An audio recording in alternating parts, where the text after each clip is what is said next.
자, 1번 항목 보시면요. 최저임금의 개요 이렇게 되어 있습니다. 최저임금의 의미 이렇게 나오는데요. 말 그대로 근로자가 받는 임금의 최저 수준입니다.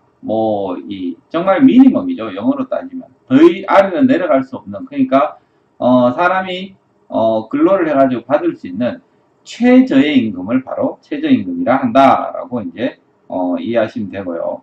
우리나라 같은 경우에는 1986년도 이게 제정이 되고 88년도에 시행이 되었습니다. 벌써 이미 시행된 지가 거의 30년 가까이 됐다는 거죠. 꽤 오랜 세월 동안 지금 지속되어 오고 있습니다. 자, 30년 정도라는 숫자, 30년 정도는 여러분 익혀두시면 좋을 것 같습니다. 자, 그 다음에 이제 노사공, 노사정 이렇게 해서 최저임금위원회가 구성이 됩니다. 9인으로 구성이 되고요. 이 최저임금위원회에서 그러면 어떻게 결정하느냐라고 보면 경제 상황, 물가 상승률, 그 다음에 소득 분배 구조, 이 여러 가지 이제 결정하는 거죠. 이 조건들을 봐서요.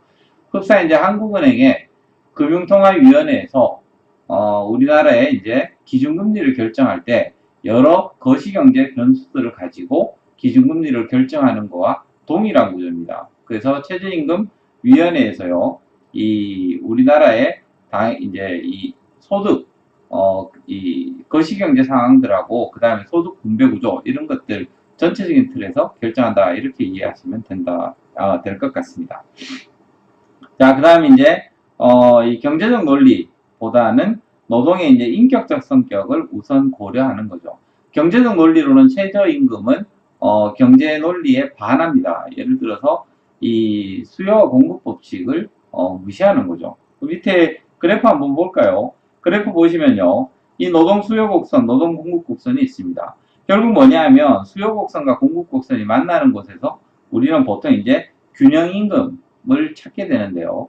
이 균형 임금 위에다가 이제 이 최저 임금을 놓게 되는 거죠. 자, 놓게 되면 어떻게 됩니까? 자, 공급 곡선하고 수요 곡선 이 차이 갭이 생기죠. 이 갭만큼이 뭐가 되냐 하면요. 바로 노동의 초과 공급, 즉 실업이 이제 발생한다는 겁니다. 자, 이렇게 이제 최저임금이라는 것은요, 이 경제 논리에서 벗어나 있는 부분이기 때문에 필연적으로 실업 발생 가능성이 있다. 이것을 염두에 두시고 이제 보시면 될 것 같습니다. 자, 이 밑에 있는 그래프, 완전 경쟁 노동시장의 최저임금, 요 그래프 정도는 여러분들이 그릴 줄 알아야 될 것 같습니다. 그리고 설명을 하실 수가 있어야 된다. 이렇게 이제 보시면 됩니다. 자, 두 번째 최저임금의 대상 되어 있는데요. 이 대상은 소위 말해서 모든 사업 이제 또는 사업장에 적용된다. 하여튼 일을 하고 있는 사람 모든 사람은 적용된다. 이렇게 이제 보시면 됩니다. 그 다음에 이제 실질적으로 적용받는 사람은요. 대다수 근로자는 아니고요. 바로 이 저숙련 이 근로자 low skilled workers 이렇게 되어 있죠. 이 저숙련 근로자들이 주 대상이 됩니다. 고급 기술자들이 최저임금 받고 일을 할 이유는 없을 거니까요. 어쨌든 간에 이런 개념으로 보시면 됩니다. 자, 그러면 이제 3페이지를 가셔가지고요. 이 최저임금의 국제적 비교 이렇게 봅시다. 국제적 비교 이제 밑에 표를 보시면요. 이제 호주부터 쭉 나오죠. 멕시코까지 1위에서 25등까지 쭉 나옵니다. 자, 그럼 우리가 호주를 공부할 이유도 없고요. 멕시코를 공부할 이유도 없습니다. 자, 우리는 보통 이제 여러분들이 토론 면접을 가신다든지 논술을 쓴다라고 할 때는 우리의 주요한 이제 비교 대상 국가를 정하시면 되겠죠. 그래서 경제에서요, 보통 여러분들이 이 주요한 나라, 비교할 수 있는 나라 잡으실 때는 미국과 일본을 최우선적으로 보시는 게 좋을 것 같습니다. 자, 그러면 일본하고 미국 어디인지 찾아보시면요. 일본이 10입니다. 뭐냐 하면 16,000불 이렇게 돼 있죠. 자, 이 16,000불이라고 돼 있는 거는요. 바로 연소득 기준입니다. 연소득 기준이고 명목값이죠. 예, US 달러로 단순히 이제 평균 이 최저임금을 갖다가요. 연소득으로 환산해서 명목값을 잡아왔다. 이렇게 이제 보시면 됩니다.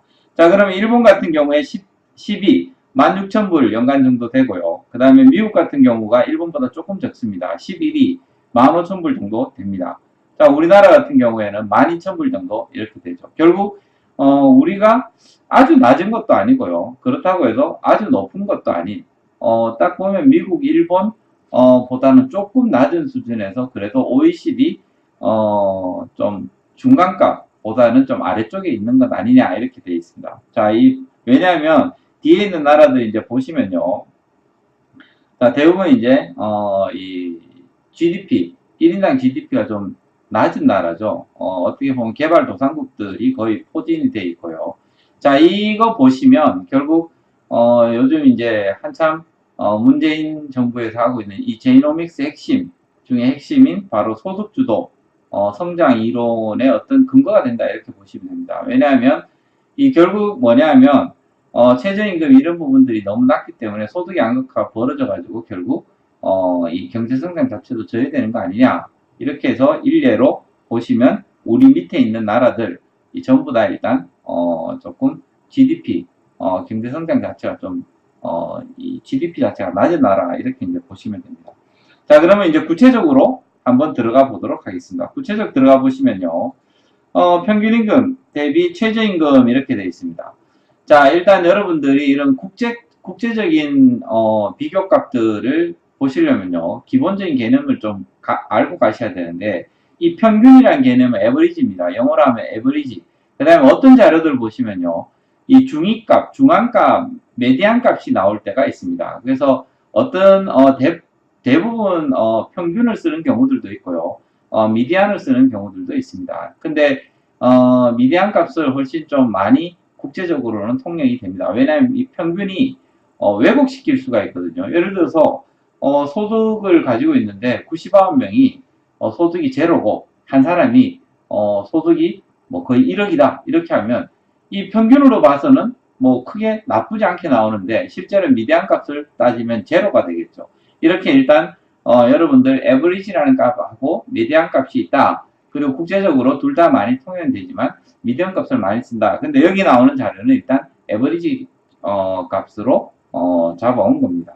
자, 그러면 한번 보시면요, 평균임금 대비 최저임금 비율 이렇게 돼 있죠. 자, 그러면 이 데이터 보시면 이제 여러분들이 바로 아실 수 있는 게 이 값이 높으면 높을수록 불평등이 줄어들었다라고 보시면 되겠죠. 평균임금 대비해서 최저임금이 많이 올라와 있으니까 불평등이 완화되어 있다, 이렇게 이제 읽으시면 됩니다. 자, 그러면 일단 여러분 제일 먼저 찾으셔야 되는 게 미국, 일본, 한국 어디가 있냐, 이거에 이제 가장 중요하다 그랬습니다. 자, 우리나라 보시면요, 평균임금 대비해서 35% 정도 수준입니다. 그렇게 높지도 않고 낮지도 않고 좀 낮은 값입니다. 그러니까 이 불평등이 좀 있다, 이렇게 이제 보시면 되고요.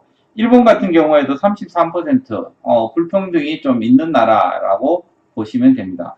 미국 같은 나라 보면요, 완전 불평등 국가죠. 가장 낮은 수준에 머물러 있습니다. 26.8%. 예, 미국은 이렇듯이요, 이 최저임금 비율이 이 평균임금 대비해서 최저임금이 가장 낮은 나라 중에 하나입니다. 그래서 신자유주의가 또는 자본주의가 가장 발달한 나라가 미국이죠. 그래서 미국 같은 경우에는 약간 일정 부분 불평등 국가, 이렇게 보시면 됩니다. 이 불평등을 산출하는 여러 가지 근거가 있죠. 지니 개수 같은 것들을 보실 수도 있고요. 아니면 이런 평균임금 대비 최저임금 비율 같은 자료를 쓰셔도 됩니다. 어쨌든 간에 지니 개수를 봤을 때도요, 우리나라 같은 경우에 OECD 한 중간, 뭐 그렇게 나쁘지 않는 수준으로 나오고 있습니다. 그래서 우리나라 보통 이제 이 최저임금 자료 놓고 봤을 때, 소득 자료 놓고 봤을 때는 그렇게 불평등 국가는 아니다 정도 이해하시면 될 것 같습니다. 자, 그러면 그 표를 갖다가 이제 그래프를 해설해 놓은 자료를 한번 볼까요? 자, 최저임금의 상대적 수준을 가늠한다. 이해되시죠? 이 평균임금 대비해서 몇 %냐, 이런 뜻이니까요. 자, 그 다음에 2000년도 22%에서 2013년도 35%로까지 개선됐다. 엄청난 개선을 이뤄냈다라고 보시면 됩니다. 그만큼 대한민국이 경제 발전하면서요, 소득 불평등을 많이 완화시키고 있다라고 여러분 이해하시면 됩니다. OECD 평균값은 39% 정도 됩니다. 그래서 OECD 평균보다 우리가 조금 낮은 수준이다, 이 정도 이해하시면 될 것 같고요. 자, 그 다음에 조금 낮은 수준이기 때문에 아직도 이 근로자, 이 근로빈곤 가구의 소득을 높일 여지가 있다라고 보시면 됩니다. 그러면 최소한 OECD 평균까지는 이제 갈 여지가 있다 정도 의미 이제 있다 정도로 이해하시면 될 것 같습니다. 자, 그러면 2018년도에 7,530원으로 올라가면 어떻게 되느냐라고 봤을 때요. 거의 43% 이제 40%를 넘어서고요. OECD 평균을 상회하게 되는 겁니다. 자, 그만큼 이번 7,530원은 굉장히 중요한 의미가 있는 거죠. 자, 그럼 여러분 7,530원의 의미 정도에서 이 OECD 평균보다 낮은 수준에서 OECD 평균보다 높은 수준으로 가는 요 값이다라고 생각하시면 됩니다. 자, 그 다음에 이제 4페이지를 한번 보시면요. 이번에 구매력 평가 환율 기준의 최저임금 나옵니다. 구매력 평가 굉장히 중요한 개념이고요. 이 OECD에서 대부분 국가 간 이 비교를 할 때는요, PPP 값을 씁니다. 그게 바로 구매력 평가 환율인데요. 이 PPP가 뭐냐 하면, 이 Purchasing Power Parity라고 해서요, 내가 이 얼마만큼 물품을 살 수 있느냐, 이 돈으로 가지고요. 그 나라에서 얼만큼 내가, 이 구매를 할 수 있는, 이 힘이 되는, 그 돈으로 얼만큼 구매할 수 있느냐, 이 양을 측정하는 겁니다. 옆에 제가 이제 TV라고 적어놓은 거 보시면요. 이 OECD 실질 최저임금을 국가별 연도별로 비교할 수 있도록, 그러니까 그걸 영어로 뭐 애플 대 애플로 이제 비교한다는 의미인데요. 이게 이 제대로 비교할 수 있도록 각국의 소비자 물가 지수를 이용해 가지고 CPI를 일단 이용합니다. 그 다음에 실질값을 계산해내고요. 이 실질값을 또 환율을 적용을 하는데 어떤 환율을 적용하냐 하면 특정 연도의 미국 달러를 적용을 하게 됩니다. 그러면 모든 나라의 명목값이 실질값으로 바뀌고 환율도 미국 달러 특정 연도의 미국 달러로 바뀌기 때문에 비교하기가 굉장히 수월해진다는 의미가 되는 겁니다. 자, 이게 바로 PPP 구매력 평가 환율의 의미니까요. 여러분들 이 PPP라는 개념은 꼭 알고 계시면 될 것 같습니다. 자, 그러면 이 PPP 기준의 최저임금이라고 되어 있는데요. 그 뒤에 밑에 그래프 한번 보시면 시간당 최저임금 USPPP 이렇게 이제 되어 있죠. 자, 그러면 미국, 일본 어디 있느냐 이제 보시면 됩니다. 한국하고요. 미국 보시면 실질 구매력으로 따졌을 때는 7.3 정도 나오고요. 7.3달러 정도 된다는 얘기입니다. 그 다음에 일본이 6.7달러, 그 다음에 한국이 5.3달러. 미국과 일본이 우리보다 소득 수준이 높기 때문이죠. 자, 어쨌든 간에요. 이 구매력 기준으로 봤을 때도, 한국은 조금 아래쪽에 놓여 있다. 이렇게 이제 보시면 된다는 겁니다. 자, 그러면 그 그래프가 의미하는 게 뭐냐라고 보시면 그 밑에 일단 설명이 나와 있죠. 같은 1시간 일해도, 살 수 있는 물건이 프랑스나 호주 등, 선진국의 절반에 불과하다. 이렇게 이제 보시면 되고요.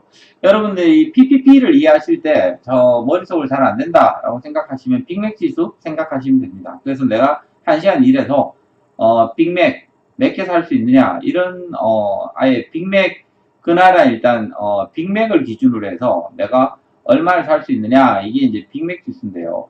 여러분들 이 빅맥 지수 같은 개념으로 생각하시면 될 것 같습니다. 자, 그 다음에 이제 최저임금 7,530원이 될 경우에는 약 7달러 내외로 올라간다는 거죠. 자, 이 말은 뭐냐 하면 결국 미국과 일본 거의 같은 수준으로 PPP 기준으로 했을 때도 올라간다는 얘기가 됩니다. 자, 이만큼 실제로 이번 7,530원은 굉장히 큰 의미를 가지고 있다. 여러분 이제 계속해서 실제 데이터 통해서 이해하실 수 있을 것 같습니다. 자, 3번 최저임금의 이론적 배경. 자, 여러분 논술을 쓰시게 되면요. 일정 부분 이론적 배경이라든지 근거는 가지고 있어야 될 것 같습니다. 자, 그러면 실제 이제 카드라 통신이 아니라 실제 이론적 배경은 어떻게 되는지 한번 확인해 보도록 하겠습니다. 자, 그 다음에 고용에 관한 실증적 자료. 결국 최저임금과 가장 논란이 되는 건 뭐냐면요. 최저임금 올리면 일자리 줄어드니 안 줄어드니 이게 경제에서 가장 중요한 문제죠. 경제는 결국 고용이 줄게 되면요, 오히려 임금이 올라가는 게 무용지물이 돼버리는 상황이 생기는 거죠. 자, 그러면 임금이 올랐는데 고용에 문제가 있으면 안 된다는 겁니다. 자, 그런데 어쨌든 간에 고용에 관한 실증적 자료를 한번 보시면요. 이 중에 1, 2, 3 중에서 가장 중요한 게 뭐냐면 2번 기억해 두시기 바랍니다. 2번이 뭐냐면 카드 앤 크루거의 이 논문입니다. 이 카드 앤 크루거의 논문에 보면요. 어떻게 돼 있냐 하면 이 최저임금을 갖다가요. 미국은 주마다 따로 결정할 수가 있습니다. 예를 들어서 어떤 주는 최저임금을 몇 퍼센트 올리고 어떤 주는 안 올릴 수도 있고요. 자, 이 카드 앤 크루거가 이제 주목하게 된 건 뭐냐면요. 최저임금을 20% 올렸던 뉴저지주가 있습니다. 그 다음에 최저임금을 동결했던 펜실베니아주가 있습니다. 이 두 주를 추적하는 거죠. 같은 시기 동일한 상황에서 이 두 주를 추적해서 예를 들어서 이제 어떤 이 최저임금에 굉장히 고용이 줄어들게 되면 20% 늘어서 줄어들게 되면 최저임금 고용에 영향을 미친다 이제 이렇게 결과가 나올 거고요. 그렇지 않으면 고용에 별다른 영향이 없다 이렇게 이제 결과를 냈을 겁니다. 어쨌든 간에 뚜껑 열어보니까 뭐라고 나왔느냐라고 하면요. 최저임금 하면 여러분들 일단 그 가장 영향을 많이 받는 두 그룹, 요거는 여러분 혹시 찬반 토론 때문이라도 익혀두시기 바랍니다. 일단 최저임금 나왔다 하면 1번 10대 또는 20대 초반, 즉 청년층이라는 얘기죠. 이 굉장히 최저임금에 영향을 많이 받는 그룹이고요. 왜냐하면 저숙련 노동자가 여기에 다 몰려있을 수밖에 없습니다. 뭐 배운 게 있어야 뭐가 숙련이 됐죠. 그러니까 10대 또는 20대 초반, 첫 번째 키워드 이거 익혀두시고, 두 번째 키워드는 뭐냐면 요식업 익혀두셔야 됩니다. 왜냐하면 먹는 음식 업종이 여러분 사람 손을 제일 많이 타죠. 그것도 단순 반복적인 일들을 많이 타게 돼 있습니다. 그래서 요식업 대표적인 게 이제 맥도날드의 아르바 이렇게 이제 생각하시면 됩니다. 자, 그러면 키워드가 10대 또는 20대라는 청년, 두 번째는 요식업 이 두 가지를 가지고 봤을 때 이 카드 앤 크루거 논문이 추적한 것도 뭐냐 하면 그 청년층과 요식업을 추적을 하게 됩니다. 자, 추적한 결과가 바로 뚜껑 열었더니 10대 중심의 패스트푸드 식당의 고용의 변화 없음 이렇게 나와버린 거예요. 자, 그럼 뭔 얘기냐면요. 결국 최저임금 20% 오르든 동결을 하든 패스트푸드 미국의 가장 이제 이 대표적인 요식업이고요. 이 패스트푸드 업종에서 10대 청년층의 고용이 변화가 없더라라는 얘기입니다. 그럼 결국 뭐냐면 고용이 큰 변화 없어 이렇게 이제 나왔다는 거죠. 자, 이게 이제 굉장히 중요한 이 이정표가 됩니다. 최저임금 논의에서 가장 중요한 이정표가 바로 이 카드 앤 크루거 논문이라고 생각하시면 됩니다. 자, 그래서 이렇게 나온 이론적 배경이 뭐냐라고 보면요. 그 밑에 나옵니다. 바로 분수효과라고 돼 있고, 여러분이 이제 이 분수효과 뒤에다 이제 관로를 해가지고 지금 많이 유행하는 내용이죠. 바로 소득주도 성장 이론 이렇게 이제 적어주시면 될 것 같습니다. 자, 낙수효과의 반대말이고요. 낙수효과 여러분 아시죠? 낙수효과는 바로 트리클 다운이라고 해서 위에서 아래쪽으로 이렇게 물이 흘러내리는 것. 즉, 대기업이 돈을 벌면 그 돈으로 결국 물이 넘쳐 흘려서 아래쪽 중견기업, 중견기업이 또 돈이 넘치면 중소기업, 중소기업이 돈 넘치면 소상공인, 소상공인 돈 넘치면 자영업자, 뭐 이렇게 이제 돈이 내려가지 않겠냐. 이게 바로 낙수효과입니다. 트리클 다운 이펙트라고 이야기를 하고요. 이거에 대한 반대가 뭐냐 바로 분수효과입니다. 결국 밑에서 돈을 갖다가 써야지만 이게 분수처럼 뿜어 올려져 가지고 결국 가장 개미라고 표현되는 서민층부터 먹고 사는 게 해결돼야 그게 소비가 일어나고 소비가 일어나야 기업도 투자가 일어나고 투자가 일어나야 다시 임금 소득이 높아지고 다시 소비 투자 일어나는 거 아니냐. 이게 바로 낙수효과의 가장 기본적인 이론이 된다 이렇게 보시면 됩니다. 자, 그러면 그 분수효과 분수효과의 기본적인 이론, 분수효과의 분수처럼 분수입니다. 자, 어쨌든 간에 이 분수효과 밑에 설명해 놓은 거 한번 볼까요? 저소득층에 대한 직접 투자가 전체적인 소비 증가를 가져온다 이렇게 이제 이게 다시 생산 투자로 이어지고 선순환 구조를 타는 거 이게 바로 분수효과라고 생각하시면 됩니다. 자, 그 다음에 이제 최저임금 인상이 5페이지 보시면요. 고용에 미친 영향 이렇게 돼 있죠. 거기 보면 이 자료들이 쭉 나옵니다. 쭉 나오는데 결국 대체적인 자료는 뭐냐면요. 고용에 미치는 영향, 거의 영향 없다. 이게 지금 대체적인 내용이고요. 청년 고용에 미치는 영향, 부정적이지만 굉장히 미미하다. 이게 대체적인 지금 논문의 내용입니다. 자, 그러면 이 최저임금 인상이 고용에 미친 영향이라고 하면 여러분들 어떻게 이제 답변하실 수 있냐라고 하면 고용에 크게 영향을 미친다. 청년 고용에 거의 영향을 미치긴 한데 굉장히 미미하더라. 이 정도가 아마 결론적으로 익혀두시면 될 내용입니다. 4번 한번 보면요. 2018년 최저임금 결정 내용, 뭐, 아까 이야기했죠. 그래서 7월 15일 날 결정이 났고요. 여러분들 뭐, 날짜를 익힐 필요는 없고, 숫자를 익혀야 되죠. 얼마라고 하면 바로, 7,530원. 요 숫자 정도는, 꼭 외워두시고요. 더 중요한 거는 뭐냐 하면요. 퍼센티지를 외우셔야 됩니다. 16.4%가 이제 올라가게 된다라는 겁니다. 자, 그러면 그 밑에 일단 연도별 최저임금 인상 율이 쭉 나오죠. 대체적으로 거의 뭐 6에서 7% 수준 움직이다가 16.4%가 퓨 하고 이제 뛰는 이런 상황이 됩니다. 자, 그래서 수치는 기억해 두는데, 자, 이 수치만 그냥 기억하면 되느냐? 그건 아니죠. 그럼 어떻게 기억하냐 하면요. 여러분들 이제 경제성장률, 2016년도 경제성장률 얼마죠? 예, 2.7%입니다. 그러면 2017년도도 지금 경제성장률 예상이 대충 2% 후반대 정도 되는데요. 결국 경제성장률, 이게 뭐냐 하면 소득 증가율이 경제성장률로 대체할 수 있을 겁니다. 소득 증가율이나 경제성장률은 거의 2% 후반인데, 최저임금만 16.4%로 훌쩍 뛰는 이런 모양이 되는 거죠. 자, 그러면 이게, 이 경제성장률과 여러분들 연결시켜가지고 몸수를 쓰시든지 아니면 이 토론 면접 때 이야기를 하시면 될 것 같습니다. 자, 그 다음에 이제 5번 보면요. 최저임금 1만원 찬반쟁점 되어 있습니다. 자, 찬성 논리부터 먼저 한번 보도록 하죠. 자, 이 찬성 논리는 경제성장에 기여한다 이렇게 됩니다. 자, 뭐냐면 임금이 올라서 경제가 오히려 뒤로 뒷걸음질 치는 게 아니라 이게 포퓰리즘이 아니라 오히려 경제성장에 도움이 된다.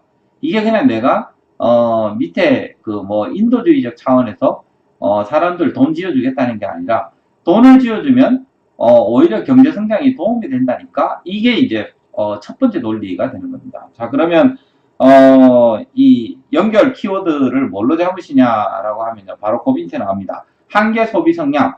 굉장히 중요한 키워드고요. 이건 꼭 익혀두셔야 됩니다. 뭐냐면 한계 소비 성향이라는 것은 뭐냐, 이제 소득에서 내가 얼마나 소비하느냐 이게 되는 거죠. 자, 저소득층이면 한계 소비 성향이 크냐 적냐라고 보시면 압니다. 큽니다. 왜 크죠? 당연히 먹고 자고 뭐 해야 되니까요. 자, 그러면 버는 돈에 먹는 거는 일정이 돼 있으니까요. 쓸 게 많습니다. 자, 그러면 저소득층 같은 경우에 한계 소비 성향이 높을 수밖에 없죠.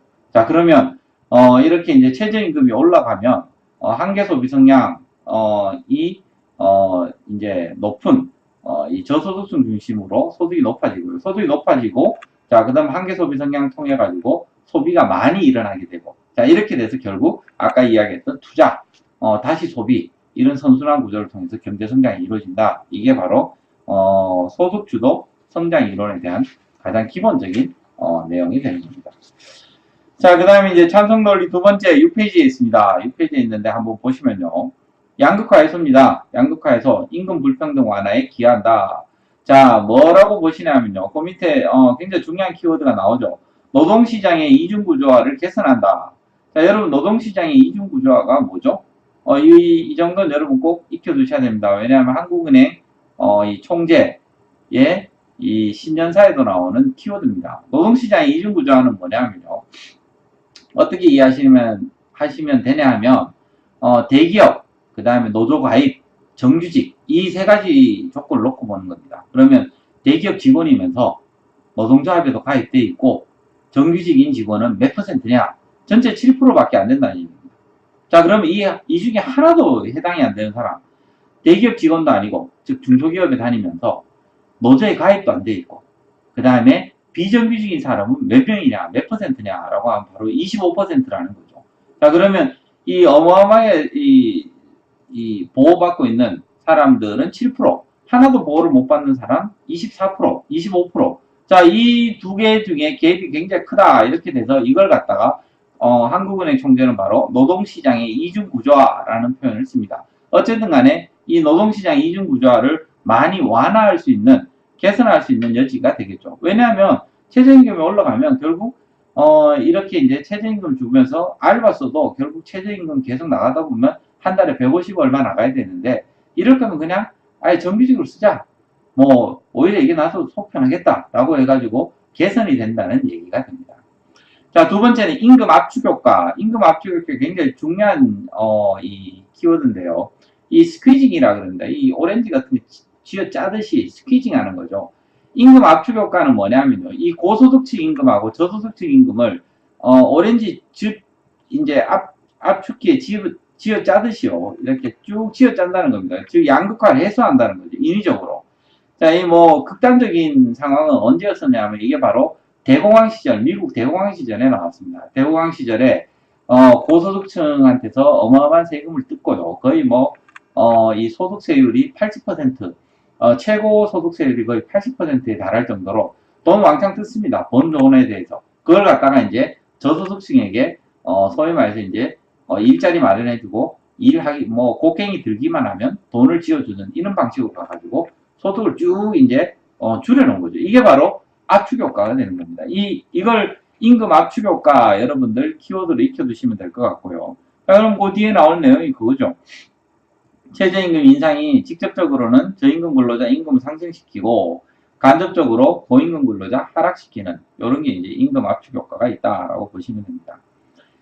자, 그 다음에 이제 저임금 근로자 인격 유지, 사람답게 살아야 되니까요. 그러면 7,530원 정도 되면 월급에 한 157만 원 정도 된다. 이렇게 보시면 됩니다. 자, 2017년도에 비해 가지고 약 22만 원, 없는 사람 살림살이는 22만 원 큰 돈입니다. 22만 원이 상승되기 때문에 생계 유지가 어느 정도 가능하다. 이렇게 보시면 됩니다. 네 번째, 좀 특이한 관점이긴 한데요. 기술 고도화를 촉진시킨다는 겁니다. 여러분들 이제 기술 고도화 뭘로 생각하시냐면요. 그 옆에 일단 팁에 나와 있습니다. 이게 이제 그 옆에도 뭐라고 하면 로버트 앨런이 얘기를 했죠. 뭐라고 얘기했냐면요.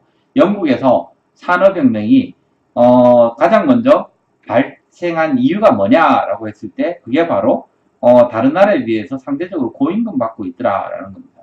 즉 고임금을 받고 있으니까 아예 그러니까 마차의 이제 이 마부들도 고임금 받고 있으니까 아예 기술 개발해서 기차를 만들어내는 게 더 낫지 않느냐. 이렇게 고임금으로 계속 마부한테 돈을 주느니 아예 기차 만드는 게 더 낫겠다. 이렇게 이제 됐다라는 얘기가 됩니다.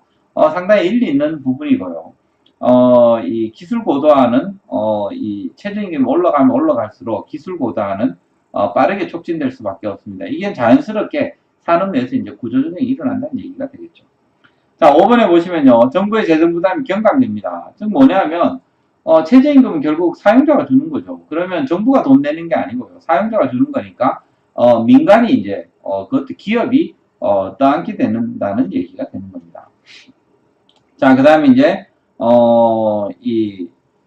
그 밑에 나오는 내용이 근로장려세제. 근로장려세제는 뭐냐면 정부가 세금 걷어서 직접 돈을 주는 거. 이게 바로 근로장려세제가 되는 겁니다. 자, 그러면 이건 정부 부담이 되는 거고요. 최저임금은 민간 부담. 이렇게 여러분 이해하시면 될 것 같습니다. 자, 그 다음에 두 번째 보시면 반대 논리. 최저임금 1만 원에 반대한다. 라고 해서 반대 논리를 한번 보시면 첫 번째가 고용 감소. 이 고용 감소가 뭐냐면요. 여러분 어떻게 이해하시면 되냐라고 하면 아까 보셨죠. 대부분의 논문에서는 고용 감소가 거의 일어나지 않는다라는 게 이 논문들의 대체적인 내용입니다. 그럼 왜 여기다 고용 감소 적어놨느냐라고 하면 바로 급격한 인상입니다. 예, 솔직히 완만한 인상은요. 최저임금이 완만한 인상 때는 그냥 다 흡수합니다. 어떤 방식으로 사용자들이 흡수하냐 하면요. 가격을 올리든지 아니면 이 근로시간을 줄이든지요. 아니면 아예 내가 좀 손해를 볼게 라고 해서 이윤을 축소하든지 이렇게 되는데 급격하게 인상을 해버리면 사용자들도 어쩔 줄 몰라가지고 결국 사람 자르는 거 아니냐. 이게 바로 고용 감소에 대한 논리가 되는 겁니다. 그럼 여러분 방향이 문제가 아니고요. 방향은 어차피 최저임금 올라갑니다. 예전에도 다 올라왔을 거예요. 그래서 방향이 문제가 아니라 속도의 문제, 이걸로 고용 감소를 이해하시면 될 것 같습니다. 자, 두 번째는 임금 상승이라고 되어 있고요. 임금이 전반적으로 이제 올라가겠죠. 왜냐하면 최저임금만 올라가는 게 아니라, 그러면, 예를 들어서, 이제 최저임금보다 조금 더 많이 받고 있던, 근로자들, 이런 사람 입장에서, 야, 이제 저 친구랑 나하고 별로, 임금 차이 안 나잖아. 우리도 올려줘. 이렇게 되겠죠. 그러면 이제 각종 노동조합의 임금 인상 요구들이, 빗발치게 될 겁니다. 특히 타격이 클 곳이 어디냐 하면 바로 음식, 숙박 이런 쪽이 됩니다. 그럼 최저임금의 기본적인 타격이 가장 크게 받는 곳이 음식, 숙박 업종이다 이렇게 보시면 됩니다. 3번 보시면요. 기업활동 위축 이렇게 돼 있죠. 기업활동 위축은 뭐냐 하면 결국 이제 대기업은 위축받지 않습니다. 대기업은 어차피 여러분 대기업 직원 중에 최저임금 받는 친구들 거의 없어요. 그래서 대기업이 위축받지는 않고요. 대부분이 이제 중소, 소상공인, 자영업자, 여기가 이제, 생존 위협을, 겪게 됩니다. 그래서 여러분들, 지금 안 그래도 자영업자 위기, 이거 굉장히 심한, 경제 문제인데요. 이거하고 좀, 결부해서 보시면 될 것 같습니다. 두 번째, 뭐, 물가 상승, 수출 감소, 뭐, 대충 어떻게 되냐면요. 결국 뭐냐면, 여기에서, 아까 이제, 섬유업종이라든지, 좀, 저임금 근로자들 대상으로 해가지고 좀 이렇게 영업하던 그런 기업들이 있죠. 그러면 이제 해외 이전이 된다는 얘기입니다. 그만큼 우리 이제 수출이 줄어들게 되는 효과가 생기겠죠. 자, 대표적인 예가 최저임금 올렸을 때 제일 먼저 우리 이제 여기서 못하겠다, 베트남으로 가겠다 했던 기업이 경방이었잖아요. 그러면 경방 같은 이런 기업들 생각해서 수출 감소 요거랑 연결시키시면 될 것 같습니다. 자, 그 다음에 이제 기업의 신규 투자 뭐 당연한 거고요. 신규 투자 위축. 예, 그 다음 4번 보시면 기초연금 및 근로장려세제 등 보완적 수단이 있다라는 겁니다. 그러니까 반대 논리에 또 하나의 큰 축이 뭐냐 하면 아니 근로자의 인간다운 삶을 보장하는데 이게 꼭 최저임금이어야 하나라는 얘기가 됩니다.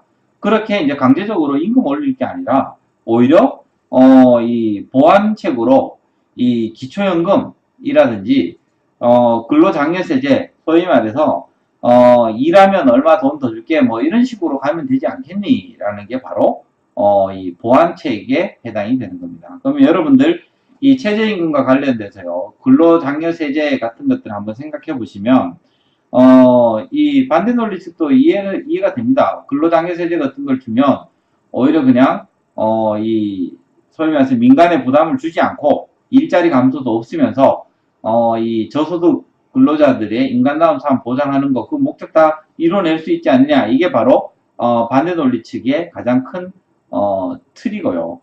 근데 이제 이 찬성한 논리 측에서는 뭐냐 하면요 근로장려세제 이런 것들 활성화시키면 결국 어떻게 되냐 하면 사용자들이 의도적으로 임금을 낮춰가지고 정부로부터 보조금 받아가지고 그걸로 떼우려고 그러지 않겠느냐.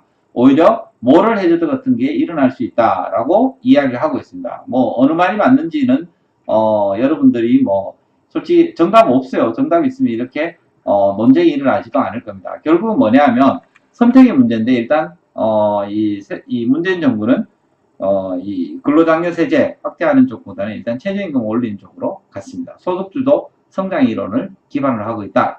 이렇게 이해하시면 됩니다. 자, 그 다음에 이제 6번. 최저임금의 가파른 인상이 한국 경제에 미치는 영향. 이렇게 돼 있죠. 자, 그러면, 한국 경제에 어떤 영향을 이 가파른 인상, 솔직히 완만한 인상은 영향 미칠 게 없습니다. 아까 이야기했어요. 가파른 인상이 한국 경제에 어떤 영향을 미치겠느냐라고 하면 첫 번째 바로 경제 성장입니다. 자, 성장을 여러분 놓고 보실 때는요. 성장은 결국 소득이 늘든지 아니면 소비가 늘든지 투자가 늘든지 이게 지금 성장의 3대 축이 되는 거죠. 자, 그러면 소득 같은 경우에 한번 보시면요. 일단은 뭐냐면 이 소득은 늘게 돼 있습니다. 최저임금이 올라가면 소득은 늘 수밖에 없는 거죠. 자, 그 다음에 이제 두 번째 보시면요. 소비에 여러분들 아까 이야기했듯이 연결 키워드는 한계 소비 성향 이런 것들로 적으시면 될 것 같습니다. 그러면 이게 이제 소비가 좀 는다.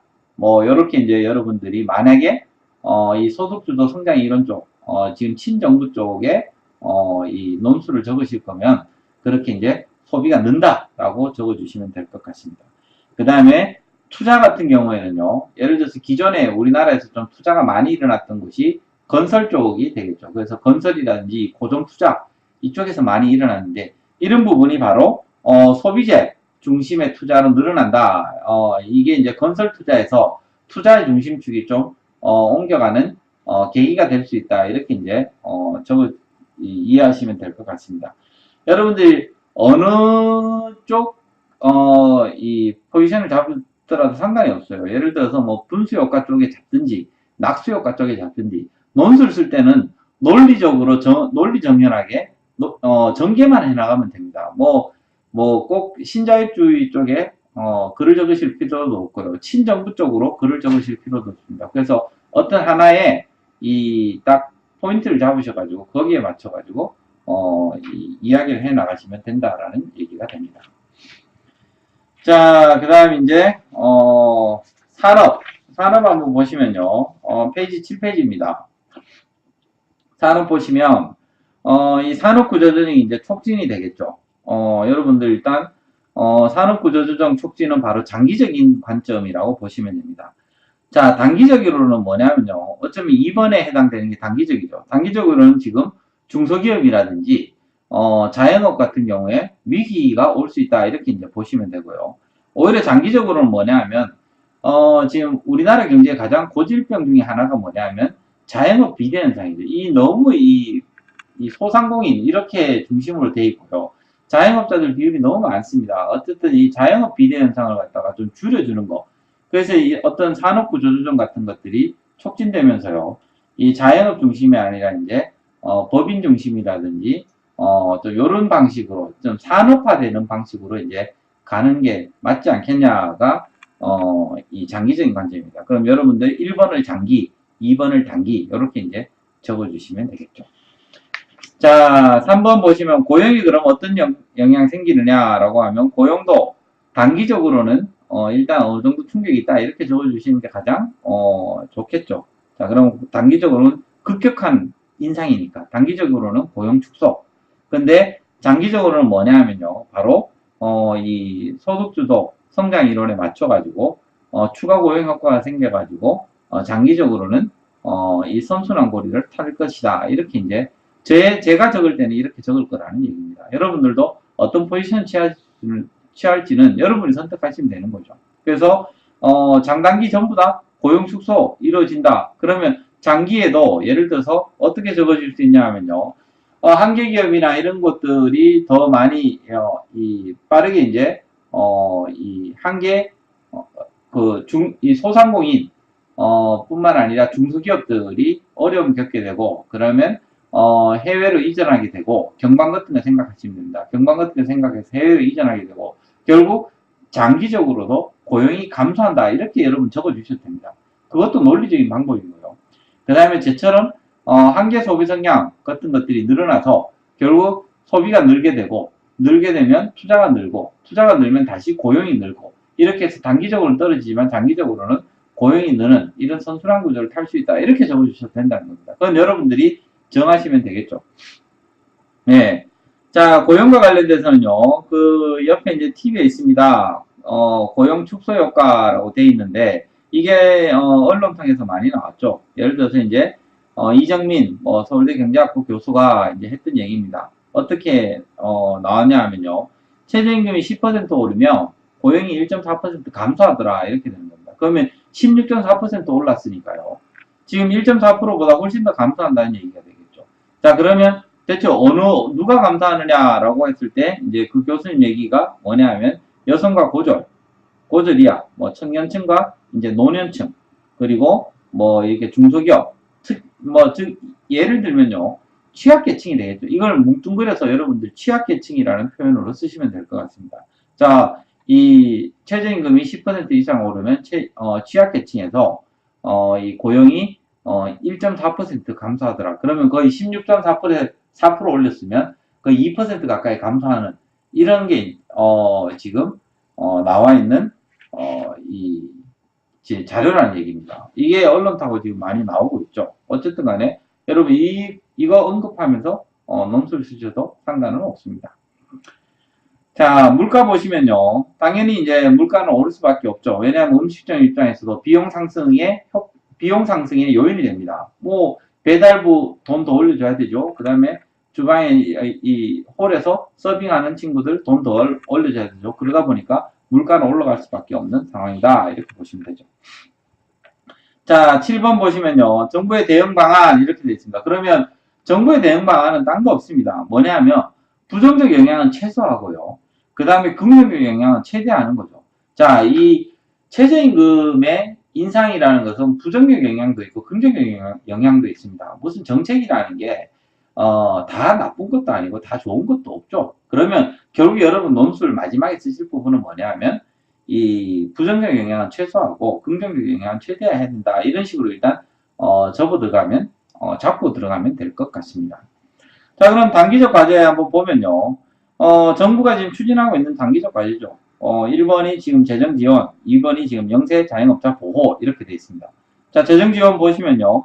임금 인상 보전 되어 있습니다. 그러면 이때까지 지금 최근 5년간 이 최저임금보다 지금 더 높게 올라간 부분들 여기에 대해서 내가 이 30인 미만 사업체 소위 말해서 이 소상공인이나 중소기업 영세 소상공인 중소기업에 대해 가지고 내가 정부가 돈을 대주겠다 이렇게 되는 겁니다. 일단 7.4%는 보통 우리 그 정도는 올려왔으니까 7.4%까지는 네가 부담해야 되고 그거 넘는 부분 그 부분에 대해 가지고 내가 정부가 좀 보전해 줄게. 이게 지금 정부의 첫 번째 임금 인상 보전이 됩니다. 두 번째 이제 사회보험료 이 지원 확대 이렇게 되어 있겠죠. 취약계층에 대해서 사회보험료들 좀 더 이제 지원을 해주는 이런 방식이 됩니다. 복지재정 이제 통해서 해주겠죠. 세 번째 그 밑에 보시면요. 그래서 일단 국민 부담으로 재정 투입이 얼마 되냐 하면 4조 원 플러스 알파. 결국 이 돈 어디서 조달할래 이게 가장 큰 이슈가 되는 겁니다. 실제 지금 정부는 기존에 방만하게 운영하던 거 이렇게 아껴 쓰면 이 돈은 빼낼 수 있다 정도 이야기하는 거고요. 지금 야당 입장에서는 이 돈은 돈 아니냐, 재원 조달 방안 제대로 얘기해봐라, 뭐 이런 게 이제 논점이 되고 있습니다. 2번 보시면요, 영세 자영업자 보호 해가지고 카드 수수료, 신용카드 수수료를 내려줍니다. 신용카드 수수료를 내려주는데요. 결국 뭐냐면 이거는 이제 신용카드사들 수익이 또 쪼그라드는 이런 효과가 생기는 거죠. 결국 이 돈이라는 거요. 뭐 어디 딴 데에서 이렇게 나오는 게 아니죠. 결국 이 경제라는 하나의 울타리 안에서 누구는 쪼그라드는 거고 누구는 돈을 더 많이 받는 거고. 근데 정부 입장에서 일단은 이렇게 영세 자영업자 보호하기 위해서 신용카드사 수익을 줄이는 카드사 입장에서 조금 불만인 상황일 수 있을 것 같습니다. 자, 두 번째 장기적 과제 보시면요. 장기적 과제 여러분들 뭘 이해하시냐면 제일 중요한 게 바로 업종별, 지역별로 앞으로는 미국의 주처럼 차등적으로 이것도 이 최저임금을 도입해야 되지 않겠니라는 겁니다. 자, 보시면 지역별로 한번 볼까요? 그 뭐 울산, 뭐 전남 이렇게 나오는데 그게 뭐냐면요. 2016년도 이 최저임금이 얼마였었냐면 6,030원이었습니다. 이 6,030원을 이 임금을 이제 지금 못 받는 사람이 몇 %냐라는 겁니다. 자, 그러면 울산이 전국에서 제일 낮죠. 그러면 그 다음에 전남 지역이 전국에서 제일 높습니다. 자, 전남 지역 같은 경우에는요, 6,030원 제대로 돈 못 받는 사람이 거의 20% 가까이 된다는 얘기죠. 자, 그러면 전남 같은 경우에는요, 이 7,530원까지 올릴 필요가 없이, 왜냐하면 전남 지역은 이 농업 이 지대가 굉장히 많기 때문에요. 솔직히 좀 유휴 인력들이 많습니다. 뭐, 이 나이 드신 분들도 많고, 굳이 내가 시간당 7,530원이 아니어도 어차피 집에 노느니 그냥 가가지고 밭일해서 난 시간당 그냥 7,000원만 줘도 나는 땡큐해. 뭐 이런 이제 사람들도 있을 거예요. 자, 울산 같은 경우는 그렇지 않습니다. 거의 울산은 뭐 농업지대가 있는 것도 아니고요. 전부 다 이제, 공업, 이 제조업체 근로자들이 대부분 차지하고 있죠. 자, 그러면 울산 같은 경우에는, 좀 최저임금을 좀 올리더라도, 이 전남 지역 같은 경우에는 최저임금 인상률을 좀 내리는 게 낫지 않겠냐. 이게 이제 지역별 차등입니다. 그 다음에 이제 산업별 차등도 되겠죠. 산업별 차등 뭐냐 하면 거기 보시면 광업, 뭐 국제 이런 쪽에는 아예 0%입니다. 최저임금 밑으로 받고 있는 사람 하나도 없다는 얘기고요. 그 최저임금 밑으로 받는 게 많은 업종이 뭐냐면 뭐 가구내 활동 이건 필요가 없고요. 뭐 그건 그냥 가족 일 도와서 하는 거니까 농림업이라든지 이제 음식 숙박업이라고 그랬습니다. 농림업이야 뭐 농촌에서 그냥 아르바나 하는 거니까 산업으로서 조금 영향력이 적은 거고요. 지금 산업으로서 영향력이 큰 것은 바로 음식 숙박업이라고 아까 이야기했습니다. 자, 어쨌든 음식 숙박업 같은 경우에 영향 굉장히 많이 미치니까 조금 낮춰도 되지 않겠니? 이런 부분입니다. 자, 그래서 산업별, 지역별 차등 검토 이게 여러분들 좀 기억해 두실 부분일 것 같고요. 그 다음에 이제 기본소득 뭐냐 하면 베이직 인컴이라는 거고요. 이 기본소득은 지금 핀란드가 실험을 하고 있습니다. 핀란드가 이 국민들 무작위로 지금 2,000명 뽑아가지고 아예 돈을 주는 겁니다. 그래서 560유로 이걸 매월 주고요. 우리 돈으로 한 70만 원 되겠죠. 그냥 주는 거예요. 그냥 주고 그래가지고 실제 소비가 늘어나는지 이걸 지금 핀란드는 실험을 하고 있습니다. 약간 이제 배당 정책이죠. 국민 배당제 같은 느낌이 되는 겁니다. 이 국민 배당제 같은 느낌으로 핀란드는 지금 실험하고 있는 게 바로 기본소득 실험이 되는 거고요. 스위스에서는 부결났죠. 어쨌든 이 기본소득 개념하고 그 다음에 생활임금이라는 개념이 있습니다. 생활임금 개념은 뭐냐면 living wage라는 영어 표현을 쓰고요. 이게 생활하는데 나 돈 얼마 드니 여기에 맞춰가지고 임금을 지급하는 게 바로 생활임금 이 생활임금이 됩니다. 영국이 지금 도입을 하려고 그러고 있죠. 그래서 뭐 최저임금이니 기본소득이 이게 아니라 결국 생활이 중요한 거 아니냐. 그래서 생활임금 쪽으로 바라보는 거죠. 그래서 어쨌든 다양한 관점에서 이 최저임금을 바라보는 건 굉장히 중요하다. 이렇게 이제 보시면 될 것 같습니다. 자, 그 다음에 이제 기초적인 내용은 다 했고요. 다음이 8페이지 보시면 관련 기사 이런 게 나왔습니다. 자, 관련 기사 보시면 뭐 제가 이 기사를 다 읽어 드릴 수는 없고요. 여러분들 꼭 챙겨야 되는 게 이제 보시면 그 중간에 이제 찬성 이렇게 돼 있죠. 최저임금은 전체 노동자 시간당 임금의 35%에 불과. 자, 이제 이런 기사가 눈에 들어오셔야 됩니다. 눈에 뭐라고 들어오냐 하면요. 전체 노동자 시간당 임금의 35% 이게 아니라 여러분 눈에는 평균 임금 대비 최저임금이 35%구나. OECD 그 비교값 가지고 여러분들이 보시면 될 것 같습니다. 아, 평균 임금 대비해서 이게 바로 최저임금 수치구나라고 정도 알고 계시면 됩니다. 그 밑에 한 서너 줄 아래쪽에 보시면요.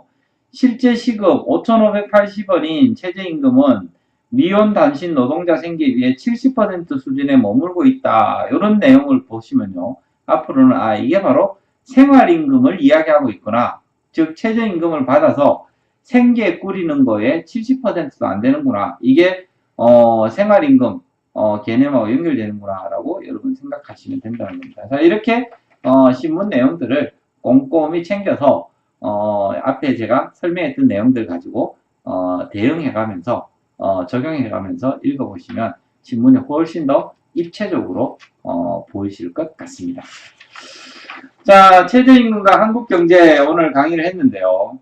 일단 듣고 계시는 분들이 조금 있네요. 그러면 아시죠?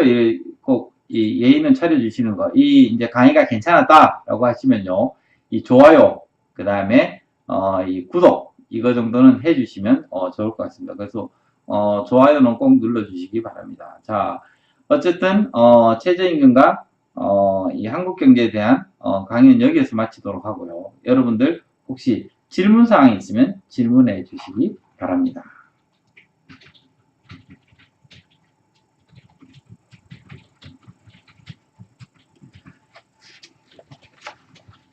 자, 일단 질문하시기 전에요. 질문을 전부 다 타이핑하지 마시고 먼저 질문 있습니다부터 타이핑해서 보내놓고요. 천천히 질문지를 적으시면 저도 기다리면 되거든요. 자, 어쨌든 간에 질문 있으신 분들은 질문을 올려주시기 바랍니다.